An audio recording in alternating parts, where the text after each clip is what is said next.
Alright, since this update is going to be relatively short, I'll just use my cell phone for this recording. So this is how far I've gone with the Valkyrie so far. And unfortunately I have to stop. That's because I ran out of printer ink. I got enough ink to still print, but what will happen is that whenever I do prints, is I'll basically have lines going across the print. And until I can get some replacement cartridges, I'm unfortunately going to have to stop where I'm at. So let me explain what I've done. Well, let's see. I've added LEDs. I got one of the speakers already figured out. And let's see.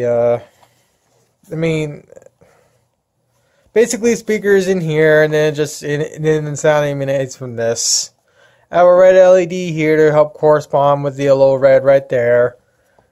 You can kind of see how I have everything set up on the inside of this little thing right here. I haven't had to do any type of explanation in my videos in a while, so I kind of so I'm having a bit of a brain fart of how to properly explain stuff. So I've attached both wings. I've added an LED to the wingtips and they both correspond with the wingtip colors. Now, of course, I can't really show you the colors right now because it's still daytime, so if I wanted to show it properly, I'll have to wait for nighttime. But I have LEDs on the aircraft, including the front right here in the nose. Let's see if I can flip this thing over properly. And of course, here's the underneath of the actual airframe, or the actual airplane. One thing's for certain is that the wings are not 100% straight. That is my error in the building process. Instead of attaching the wings to the bottom panel right here, I actually attached them to the top panel right here, and this top panel is just ever so slightly sloped. So that's why the wings are at a downward swooping angle, which sucks, but in the end, learn and let live.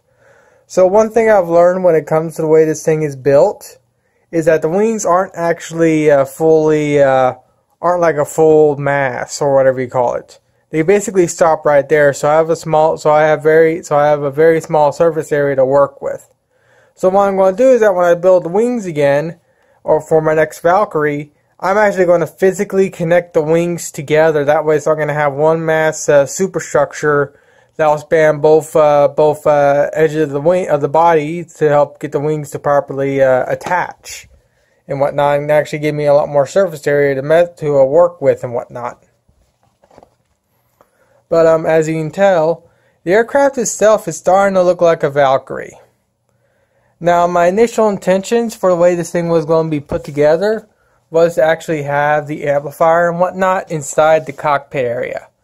But actually, what I've noticed with the way this thing is designed, basically this whole little section right here is going to be completely free and open. So this whole section here, including the head for the Batroid head or whatever you call it, that's also going to be big. That's also going to be a big open area. So I'm going to be able to stick all the crap I need to do for the sound system and wiring and all that stuff into this one little section here, allowing me to close up the nose, section and whatnot, and actually make it look a lot more cleaner. But like I said, since I ran out of ink, there's really not much else I can do, unfortunately. So I'm kind of at an impasse right now until I can get some more printer ink. Luckily, said printer ink costs like what, $13, $25, depending on what type I get. But yeah. But that's not the only other thing I gotta do. The other thing I'm going to have to do is make room for the Valkyrie I'm building and Freya. So for right now, I have my telescope stored in my closet. When I actually go to put Freya in here, I'm most likely going to have to remove this and actually put my scope right back out here again like it was. The only reason why I have it in here is because it's a lot more easy, because it's safer in the closet for whenever I do water changes or whatever when I'm working on my angelfish tank here. I can just I won't have to worry about getting my scope damaged. But with that said, for right now, the scope's staying in the closet. Unfortunately, also tomorrow's Halloween. And since it's going to rain here, I'm not going to be doing anything for Halloween, which means I won't be able to show off Min-May, which really stinks. But with that said, like I said, I need to make room. So I gotta get rid of a figure. And I'm gonna get rid of this. Basically what I've learned is that basically of all the crap I learned about Yandere and whatnot, and how this model's not even his. This is a Unity asset model. There's no modifications done to it whatsoever.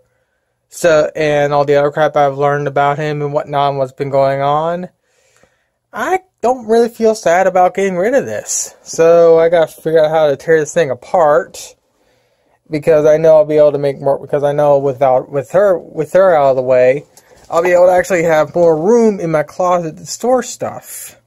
So, to the fans that like the game, I don't care what you think. You can bitch about it in the comments. So, I'm going to go and get rid of Yandere-chan and come back. Or Yandere, or whatever the hell her name is. At this point, I don't care anymore to even care about how to properly spell her name. Alright, so I got rid of her. I also was able to finally move my scope back a bit more, that way so it's not completely in the way.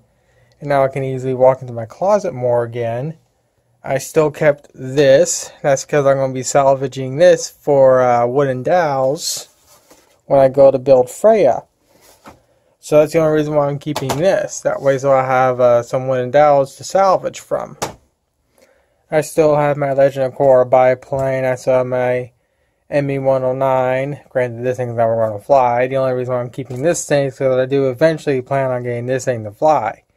Even though this thing's probably like, what? Okay, I built this thing in like 2013, so it's older than the freaking Sin. And yet it's still intact. So that's pretty amazing. And of course, I still got Min-May. I'm actually going to get rid of both this Valkyrie and this thing. I might get rid of this Valkyrie too, because I can actually pull the model directly from the game and rebuild it. And it will actually have the ability to be broken down more than this one. But for right now, I'm keeping it. Let's see. I still have my Drakens, which is still good. This one did get water damaged at my local convention, which you can actually see right there. But the actual main portion of the decal work, which is a Mikamo, that's fine. Also, you can actually see the lines that I was talking about. Basically, I was getting this stuff, but since I was printing on a Draken and this more or less looks like it, so, or that's what the Draken more or less looks like, so I kept the lines there because it actually looks more proper. Let's see. Of course, I got these tubes. Don't know what I'm gonna do with them yet. A bunch of other crap I've done over the years. My closet is more of a junk pile or safekeeping area. I don't know why I didn't get rid of that wing yet.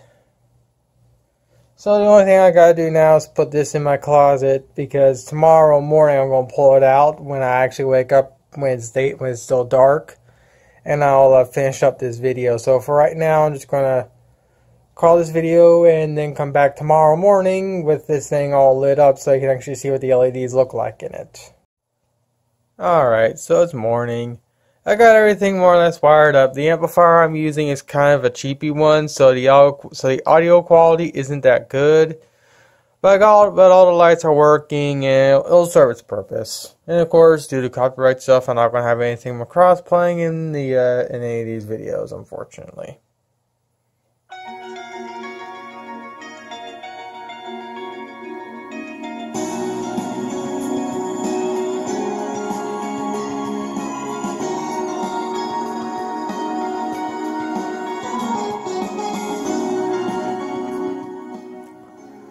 The one thing that sucks about using LEDs like reds and yellows is that they're always going to be overpowered by LEDs like blues and whites, because these ones can actually run directly off the power of the amplifier.